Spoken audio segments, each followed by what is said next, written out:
समुद्र अपनी विशालता और रहस्यमयता के साथ साहस और खतरे की अनेक कहानियों का मंच रहा है। लेकिन मैरी सिलेस्ट की कहानी ने समुद्री प्रेमियों की कल्पना और भ्रम को जिस तरह से बांधा है वह किसी अन्य कहानी में दुर्लभ है। 19वीं सदी के अंत में यह व्यापारी जहाज एक ऐसी यात्रा पर निकला जिसने इसे एक रहस्यमय पर्दे में लपेट दिया।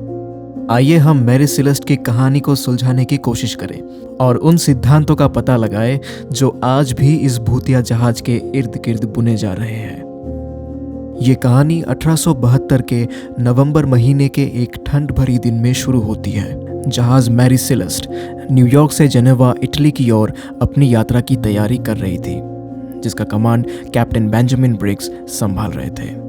इंडस्ट्रियल अल्कोहल से लैस ये जहाज हार्बर में एक सामान्य दृश्य था, जहां हलचल भरपूर थी। मैरी सिलेस्ट के चालक दल में कैप्टन ब्रिग्स के साथ 10 अनुभवी नाविक भी शामिल थे। इत्तेफाक से उस दिन जहाज में कैप्टन ब्रिग्स की पत्नी सारा और उनकी 2 वर्षीय बेटी सोफिया भी शामिल थी। एक अनुभवी कप्तान और समझदारी के प्रतिष्ठा वाले ब्रिग्स को इस कार्गो को सुरक्षित रूप से उसके मंजिल तक पहुंचाने की जिम्मेदारी सौंपी गई थी। कुछ ही हफ्ते बाद 4 दिसंबर 1872 को दी ग्रेशिया नामक एक ब्रिटिश ब्रिगेंटीन जहाज ने अजोर्स आइलैंड के पास मैरी सिलेस्ट को बिना दिशा में तैरते हुए पाया। जब उनके चालक दल जहाज पे चढ़े तो उन्हें एक अजीब सी बेचैनी ने घेर लिया, क्योंकि उन्होंने जहाज को सुनसान और रहस्यमय तरीके से खाली पाया। जैसे जैसे डी ग्रेशिया के चालक दल मैरी सिलेस्ट की जांच करते गए, रहस्य और गहरा होता चला गया। जहाज पूरी तरह से समुद्र योग्य यानी समुद्र यात्रा के लिए उपयुक्त स्थिति में था और उसके कार्गो बैरल जैसे के वैसे रखे हुए थे।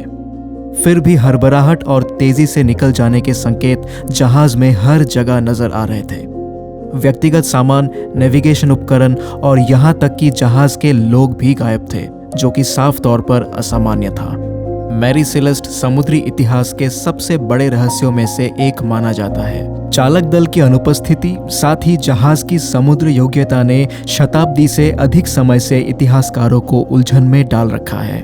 कई सिद्धांतों का प्रस्ताव किया गया है जो समुद्री डाकू से लेकर प्राकृतिक आपदाओं तक फैले हैं, लेकिन किसी ने भी ये पूरी तरह से नहीं समझाया है कि क्यों चालक दल ने एक पूरी तरह से कार्यात्मक जहाज को त्याग दिया होगा। मैरी सिलेस्ट के रहस्य की गहराई में उतरते हुए जांचकर्ताओं और इतिहासकारों ने कई सिद्धांतों की खोज की।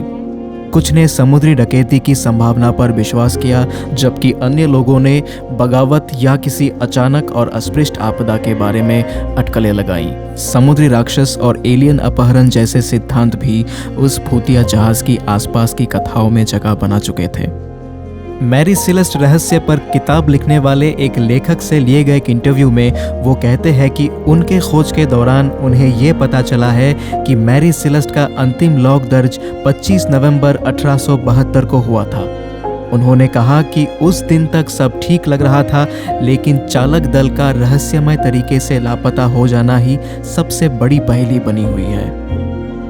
जिब्राल्टर एक छोटा सा आइलैंड जो दक्षिणी स्पेन के तट पर स्थित है और ब्रिटेन द्वारा शासित क्षेत्र है, वहां पर हुई बचाव जांच ने मैरी सिलेस्ट के रहस्य को और गहरा दिया। डी ग्रेशिया के चालक दल को भूतिया जहाज की खोज के अपने वर्णन के दौरान संदेह और आशंका का सामना करना पड़ा। उस जांच ने कोई निश्चित उत्तर नहीं दिया, जिससे मैरी सिलेस्ट की कहानी अटकलों और रहस्यों में घिरी रही। समय के साथ मैरी सिलेस्ट की कहानी एक समुद्री किंवदंती बन गई है। अनगिनत किताबें, डॉक्यूमेंट्रीज और इन्वेस्टिगेशंस इस भूत जहाज के पीछे के सत्य को समझने की कोशिश कर चुकी है। हालांकि दशकों की खोज के बावजूद इस रहस्य का सुलझना अब तक बाकी है, जिससे इसकी कशिश और रहस्यमयता में और चढ़ाव हो रहा है।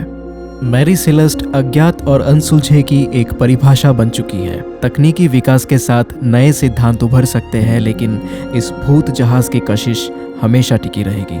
मैरी सिलेस्ट का किस्सा समुद्र के गहरे रहस्यों और उसकी गुत्थियों का एक जीवंत उदाहरण है। समय की लहरों के साथ ये मरीन पजल बरकरार है और इतिहास के पन्नों में ये भूतिया जहाज अपनी यात्रा जारी रखता है।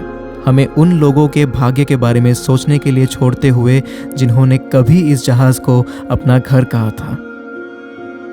मिलते हैं अगले कहानी में, तब तक के लिए जय हिंद।